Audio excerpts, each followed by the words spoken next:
তো সকাল সকাল ঘুম থেকে উঠেই মা দিয়ে দিয়েছে চা বিস্কুট। ফ্রেশ হয়ে চা বিস্কুট খেয়ে নিলাম।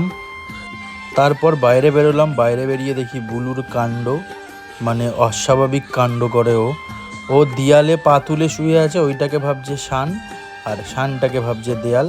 তারপরে পাশের বাড়িতে মা মনসার পুজো ছিল, যেহেতু আজকে দশহরা, সেখানে গেছিলাম পুজো দিতে মালা মিষ্টি দিয়ে। তো ওই দেখো আমার দেওয়া মালাটা মাকে পরিয়ে দিয়েছে। তারপর মন্দিরে এসে পুজো করে নিলাম ভোলে বাবা, মা তারা, লোকনাথ গোপালকে। বিকেলে ওই বাড়িতে গেছিলাম বুলুকে নিয়ে। বুলু ওদিকে খেলছে, আমরা সবাই দাঁড়িয়ে দাঁড়িয়ে দেখছি। তারপর সন্ধ্যাবেলা ছিল নেমন্তন্ন আরেকটা বাড়িতে, ওখানেও মা মনসার পুজো ছিল। তো এই দেখো মায়ের প্রতিমা। তারপরে বাবুও চলে গেছিলো এই বাড়িতে। যথারীতি আমরা প্রসাদ খেতে বসে পড়েছি। প্রসাদে ছিল ফ্রাইড রাইস, আলুর দম, বেগুনি আর পায়েস। এদিকে সবাই প্রসাদ খাচ্ছে, আমরা প্রসাদ খেয়ে চলে আসলাম পাশের ওই জেঠি বাড়িতে।